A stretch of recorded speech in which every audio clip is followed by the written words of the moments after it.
Well, I just got back from the nursery, picked up a few plants. You can see I've got some bunches of strawberries here. I believe there's 10 plants in each one of these bunches. Those are going to go into these raised beds here. I'm going to start plugging those in this evening. I also got some asparagus crowns. This is going to be my third time planting out the asparagus. I do have a small patch going towards the back end of the yard, but for various reasons I've had limited success with that, so looking forward to finally getting some asparagus. I love asparagus. I also picked up some romaine lettuce and some cauliflower.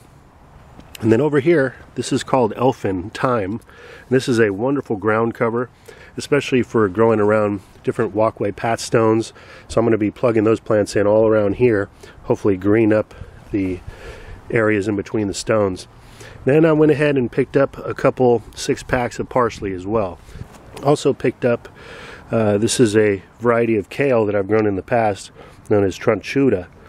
And these put off some really big leaves, and this should be interesting to create some more cross-pollination with the other Brassica oleracea I've grown back here. I also got some peppermint over here, some spearmint, and some more lemon balm. And then I've got a French tarragon. I've actually already got one of these growing in the garden, but I wanted to get another one, another great herb for culinary uses, perennial herb, and a bunch of red onions, actually 2 bunches. Alright, so I just unpacked all those bare root strawberries, and I wanted to give you a closer look at these. Now this area right at the top of the plant here is the crown, and so you're going to want to plant up to the crown. You don't want to bury that crown at all, so all the roots are going to go under the ground. And you can cut these back 4 to 6 inches. Makes it easier to plant because these roots are nice and long. And you can also get these in a bag form. Even Walmart, I believe, sells these. And if they're in the bag and they're dry, you're going to want to rehydrate them by putting them in a bowl of water. These were actually nice and moist. I got this from a nursery, and they had these just sitting in some potting soil, just covered up, so they're nice and moist, but I'll still put them in a little bit of water while I'm getting these ready. I'm going to cut the roots back, put them in the water, get my trench dug right over here in this, on the edge of this raised garden bed, and we'll get it planted. So here's my plant, and I'm just going to snip it off, just like that. And we'll put that in the water for now. Move on to the next one. I should have about 40 plants here. This one's a baby, I'll just leave it as it. Well, I'll trim it off a little bit.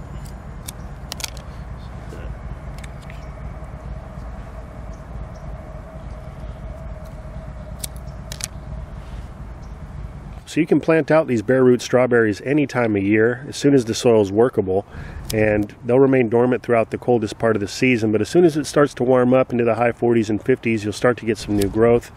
But in the coldest climates, if you're under snow at the moment, you can still pick up some of these bare roots, get them started in pots, then have some nice starts to plant out as soon as the ground becomes workable. And here we go, here's all those plants now. I cut back the roots a bit, got them in some water, and we're going to start to get planting now. So you're going to want to plant these strawberries out in rows, about 12 inches apart, and then each row about 24 inches apart from center. As you can see, there are quite a few wood chips in here, so I'm a little concerned, but not too much. I think it's going to be just fine. I am going to add a little bit of compost to this. I've had some good results with this in the past, both putting it into my garden for fruit trees and for plants. This is Amend by Kellogg. It's organic, OMRI listed. So I'm just going to mix that into this native soil mix that I've got going on over here.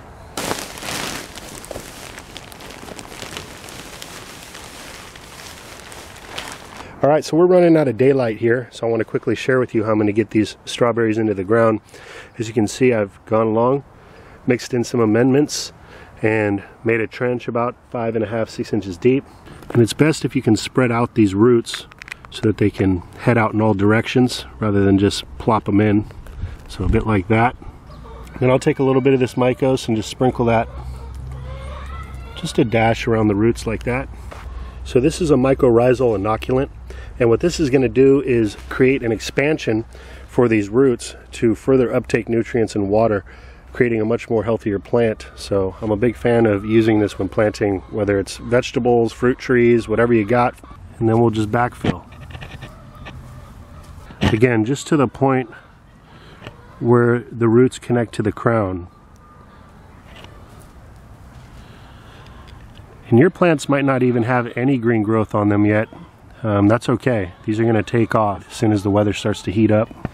So I finished up planting all the bare root strawberries that are going to go in this raised bed. I'm also going to put some more over in this other raised bed over here, and still have all these plants to plug into the ground. The mints are going to be going into containers, and the French tarragon is going to go out into the garden, the main garden, and these transplants, these romaines and such, are going to go into these raised beds as well. Next up, I know a lot of people aren't too fond of cutting down larger trees like this, but again, this is a tree that was on the property. I had always intended to take it out. I had mentioned this in the past, and I'm working on this now, getting the limbs out. Got a rope tied off there. Going to be bringing this tree down soon. Going to just open it up. I'm going to have a pawpaw tree planted over there, and you can see just how much shade this tree actually brings into the garden. It can be nice when you're establishing younger plants to have an overstory that allows for some shade, but this is too much at this point, and really I'd like to put something there that's going to offer us some sort of a harvest.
Now that's a yard workout. I'm a little dusty. So I had to head inside, take a nice warm shower, get cleaned up. I had sawdust all throughout my hair, in my beard, everything. So I'm feeling a lot better now. Still got some cleanup to do out here, but just wanted to share with you some of the collateral damage, not really anything too worrisome.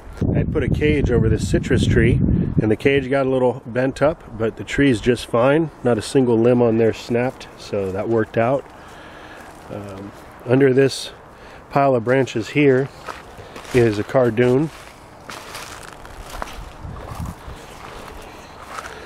It's going to have a little bit of damage, but it's going to be just fine and come back. And amazingly, this purple tree collard here didn't suffer any damage really. Now that it's gone, seeing the light that's come in, having that available space to plant some more fruit trees, like I had mentioned, I'm going to be putting a pawpaw tree there. It's a really good feeling. So now this is the next tree that I'm going to be taking down. I've actually got two more over here. Those are staying. Those create quite a bit of shade for the house. But this tree over here, which is right next to the chicken coop, It served a purpose. It also does create some shade. It was actually a habitat tree for the chickens as well. I had a 14-foot chicken ladder at one time going up there. But at this point, it's time, because the design is growing and getting closer and closer to the house, this tree now is going to come out. It's going to be replaced with a Pakistan mulberry, which gets just as large, except it puts off bucket loads of edible fruit. So really looking forward to that. And here's the pawpaw tree that I'm going to be planting nearby where that pine tree was. I picked this up over at Sloat Garden Center, formerly known as Navalays. And this is the Atwood variety. And I've got another type that's over here on the other side of the yard. Let me share with you. So over here, under the cage, is the other pawpaw. And this is the Benson variety. So after I took down the mound of soil over here, I got that planted in the ground. We had some rain after that, so it's liking it. So everything out here is still very much dormant for the most part. The first fruit tree to start to blossom, it's about to just open up some flowers here, is this Florida King peach tree. Really liking the way the structure is at this point. Done some pretty serious pruning on this the last couple years, keep it in check. I put another honeyberry in the ground. I've got one established over here that's been in there for a couple years now. I originally put two in the ground and one of them died. And this one is the blue velvet variety. I'd have to look at my paperwork to see what's the variety of this one over here. That's nice that I got that taken care of. I've been meaning to get another honeyberry. So there's the main stump.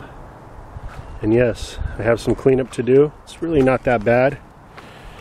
Total cutting down of this tree only took me about an hour and 45 minutes. And now I just need to collect these branches, cut them down to size, and get them in a nice stack. And just like with the other tree, figure out how I'm going to process that. Got some potatoes starting to re-emerge over here on the edge of this hugelkultur. I dumped a bunch of leaf mulch over here, and this is a patch of potatoes that have been growing here for a couple years. I just keep letting it go. I just wanted to really get a nice established patch of potatoes before I start really doing some serious harvesting. Just harvested a couple here and there. A lot of the comfrey, the Bocking 14, is re-emerging after having been cut down recently.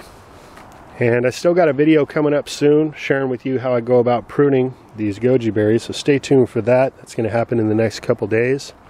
These are all cuttings from the Dino tree kale plant, and you can see how vibrant and lively all these cuttings are. They're all about, say, 15 inches or so tall.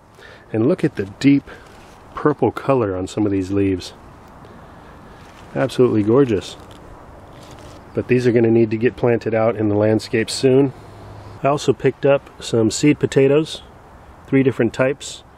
Here we've got the Kennebec, which is an oblong potato with a smooth pale yellow skin, white flesh, used for fries, hash browns and such. This one is the Amorosa, and this is a fingerling that has bright red skin and a deep red flesh throughout. Sweet and creamy, nutritious fingerling, ideal for baking, roasting, grilling. Here we've got some German butterball, and this is a mid-season yellow skin potato with yellow flesh, oblong shape, has a buttery taste with heavy yields of medium tubers. Good for storage as well. So we're going to get a few more potato patches going here. So plenty of things to keep me busy out here. Just wanted to fill you guys in, let you guys know where I'm at with this project. There's some exciting things coming down the pike, so I hope you guys continue to join me on the channel, follow along. The journey's only going to get better from here. So with that, hope you're having a great day, and I'll be talking to you again soon. Take care.